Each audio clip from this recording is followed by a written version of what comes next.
देखो हमारी ओर, पहचानो हमें। हम वही हैं जो बाण भेद के धरती से धारा निकाल दिया करते थे। वाह! एक उंगली पर गोवर्धन उठा लिया करते थे। हम ही थे वो दिलेर जो चक्रव्यूह में वापस लौटने की विद्या सीखे बगैर गए। और वो भी हम ही थे जिनके फेंके हुए पत्थर पानी में तैर गए। हम मारना भी जानते हैं और बचाना भी। हमने दुश्मन के लिए फाइटर जेट्स बनाए, संगीन बनाई, और जब जिंदगी की सांस टूटने लगी तो हम ही ने वैक्सीन बनाई। भारत सलाम! और लिख दिया उस वैक्सीन पर, सर्वे संतु निरामया, यानी ईश्वर सिर्फ हम पर ही नहीं, हर किसी पर, सब पर करें दया। हम जाबाज हैं, जियाले हैं, आंधियों से खेले हैं, बिजलियों के पाले हैं। हम शांति का सवेरा हैं, इंसानियत के उजाले हैं।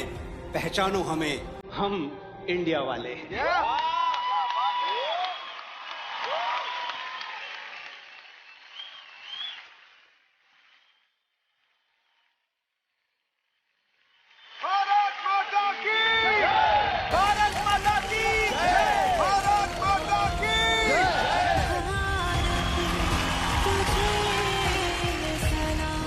लेडीज एंड जेंटलमैन, ये है आज के दौर के प्रख्यात और बेहतरीन गीतकार जिनके हिट गानों की लिस्ट तेरी गलियां, कौन तुझे यूं प्यार करेगा, एक्सेट्रा एक्सेट्रा, काफी लंबी है।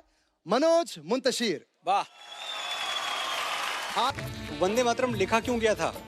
क्योंकि एक जमाना ऐसा आया था जब ब्रिटिशर्स ने हम पे ये लाजमी कर दिया था, ये कंडीशन लगा दी थी कि हर हिंदुस्तानी गॉड सेव द क्वीन गाएगा। बिल्कुल, अच्छा। बिल्कुल जाहिर सी बात है कि हम हिंदुस्तानियों को ये मंजूर नहीं था, और तभी बंकिम चंद्र चटर्जी ने वंदे मातरम लिखा।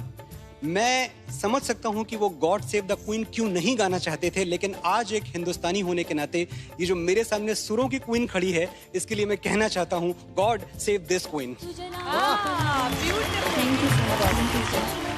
भाई साहब, मैंने कहीं सुना था कि हर फैसला होता नहीं सिक्का उछाल के, ये दिल का मामला है जरा देखभाल के। मोबाइलों के दौर के आशिक को क्या पता रखते हैं कैसे खत पे कलेजा निकाल के। क्या बात है, क्या बात है। हम हिंदुस्तानी हैं, मोहब्बत, अमन और सुलह के हमराज हम ही हैं। विश्व शांति के लिए उठने वाली सबसे बुलंद आवाज हम ही हैं। देख लो हमारी हिस्ट्री उठा के, 5000 सालों में हमने किसी पर अटैक नहीं किया, कहीं जंग का कहर तोड़ा नहीं, लेकिन किसी ने हमारी तरफ आंख उठा के देख लिया तो हमने उसे देखने लायक छोड़ा नहीं। दोस्तों के लिए स्वागतम का गीत हैं हम, और दुश्मनों के लिए मुंह तोड़ जवाब भी हम ही, अहिंसा भी हम ही हैं, इनकलाब भी हम ही गौतम बुद्ध हैं, और राणा प्रताप भी हम ही। गलती से भी तुमने हमारी शराफत को कमजोरी समझ लिया तो बहुत पछताओगे। बांसुरी बजाने वाली उंगलियों ने सुदर्शन चक्र उठा लिया तो कहां जाओगे।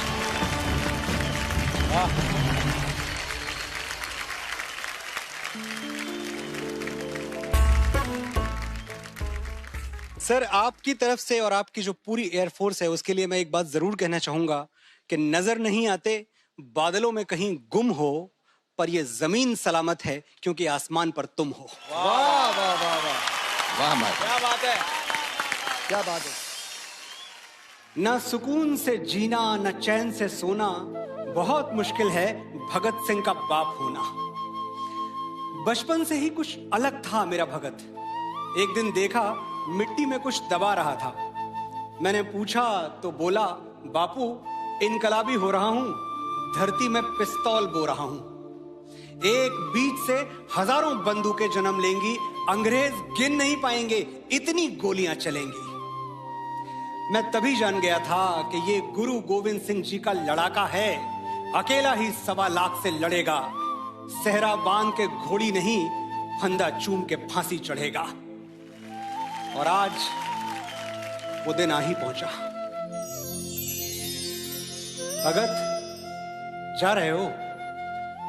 हाँ बापू, बड़े दिन से जिसका इंतजार था वो शुभ घड़ी आई है। आज मौत से मेरी सगाई है। इनकलाब! इनकलाब! इनकलाब! साइंस कहता है कि दुनिया का कोई भी इंसान नहीं सह सकता 0 से नीचे और 50 से ऊपर का तापमान। 0 से नीचे चटक जाती हैं हड्डियां, 50 से ऊपर पिघल जाती हैं मांसपेशियां। तो फिर ये लोग कौन हैं जो सियाचिन के ग्लेशियर पर -30 डिग्री में तिरंगे के तार कस रहे हैं? ये लोग कौन हैं जो बाड़मेर के रेगिस्तान में 52 डिग्री पर ठहाके मार के हंस रहे हैं? ऐसी जांबाजियां हाड़ मांस के पुतलों में कहां? इसके लिए तो कोई यक्ष या देवदूत चाहिए। फौजी खुदा के भेजे हुए फरिश्ते हैं, कोई और सबूत चाहिए।